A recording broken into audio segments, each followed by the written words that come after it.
2018 সালের নির্বাচন দিনের ভোট রাতে করেছে।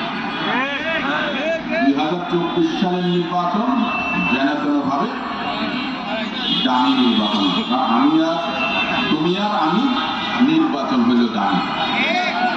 এই হলো শেখ হাসিনা। উনি বলতেন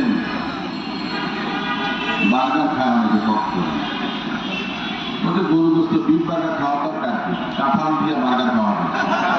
তাহলে উনি বিফের গরুর পরিবর্তে কাঁঠাল, তারপরে বললেন আমার বেগুনের দাম যখন বেশি রোজার সময় তো বেগুনি খাওয়ার দরকার কি, কুমড়ানি খাইতে হবে।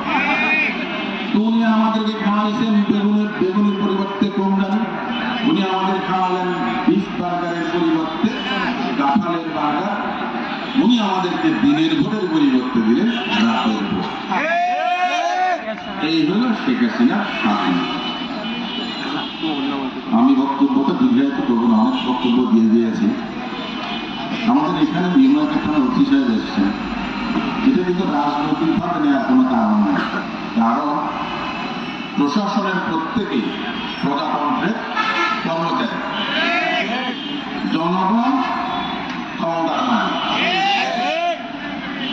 উনি এসছেন দুটো কথা বলতে এখানে, যে সামাজিকভাবে আমাদেরকে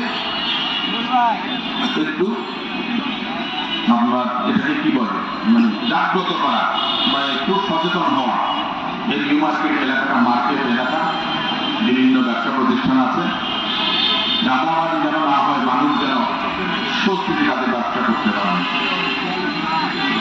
এই কথাগুলো উনি বলতেই পারেন।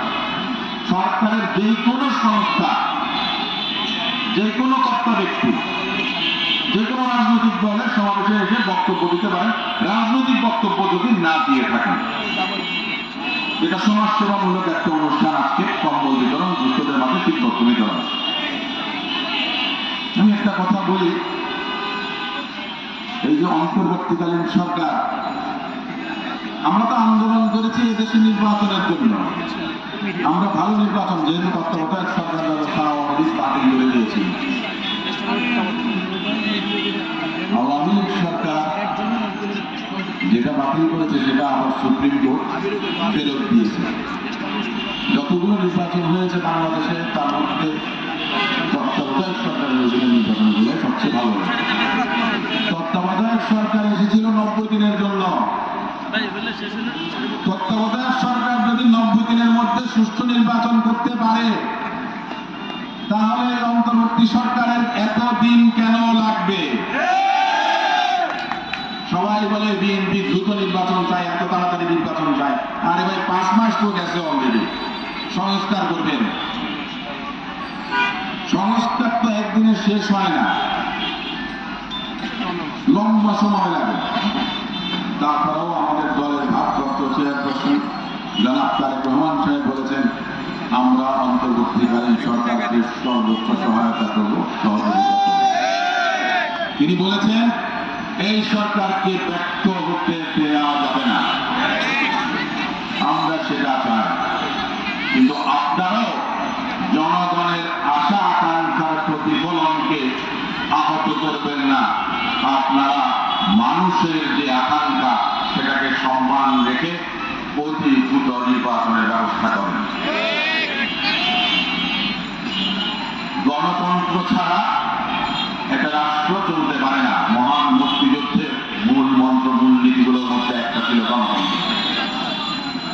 আমাদের নেতা শহীদ রাষ্ট্রপতি জিয়াউর রহমান সাহেব সামনের কথা বলেছেন, সামগ্রিক সামাজিক মূল্যবোধ, মানবিক মর্যাদাবোধের কথা বলেছেন। আমরা সেই বাংলাদেশ চাই। 1971 সালে 26শে মার্চ বুকে অসীম সাহস নিয়ে সেনাবাহিনীর একটা মেজর মুক্তিযুদ্ধের ঘোষণা দিয়েছিলেন। বিভিন্ন কারণে, বিভিন্ন ঘটনার কারণে, বিভিন্ন জায়গায় তিনি আপনার একটা কেন্দ্রবিন্দুতে এসে পড়েছেন। উনি না থাকলে বাংলাদেশের সাড়ে 3 বছরের শাসন আমলে ঝুড়ি বাংলাদেশকে তিনি সমৃদ্ধির ভান্ডারে পরিণত করেছেন। আমাদের দলের নেতা তারেক রহমান সাহেব 31 দফা সংস্কারের প্রস্তাব দিয়েছেন। থেকে 2.5 বছর আগে। সংস্কারের কথা বিএনপি তখন বলেছে। আমরা চাই প্রয়োজনীয় সংস্কার যেগুলো নির্বাচনের জন্য প্রয়োজন, একটা নিরপেক্ষ নির্বাচন, সুষ্ঠু নির্বাচন, শান্তিপূর্ণ নির্বাচনের জন্য প্রয়োজন, ততটুকু সময় নেয়।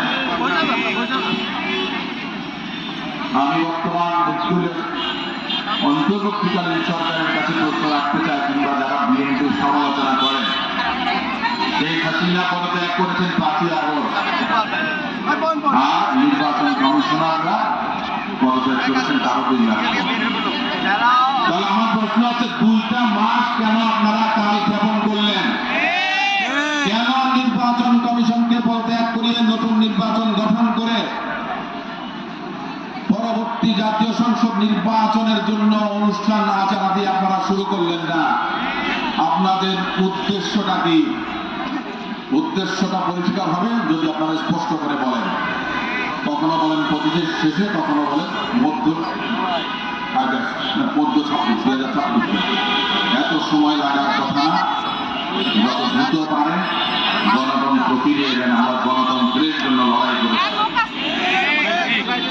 আমরা সংগ্রাম করতে গিয়ে আমাদের দলের নেতা জনাব তারেক রহমান 17 বছর প্রবাসে আছেন, বিদেশে নির্বাচনে আছেন। 2018 সালে আমাদের নেত্রীকে গ্রেফতার করে কারাগারে নিয়ে যাওয়া হয়েছে। মায়ের সাক্ষাৎ হয়নি।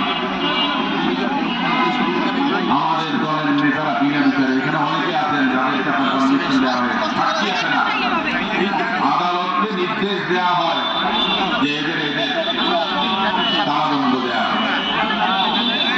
আমরা সেরকম বাংলাদেশ থেকে উত্তরণ চাই। আমরা চাইবো গণতান্ত্রিক সরকার আসুক, মানুষের মাঝে শান্তি ফিরে আসুক। আমি আমার বক্তব্য দীর্ঘায়িত না করে শেষ করছি এখানে।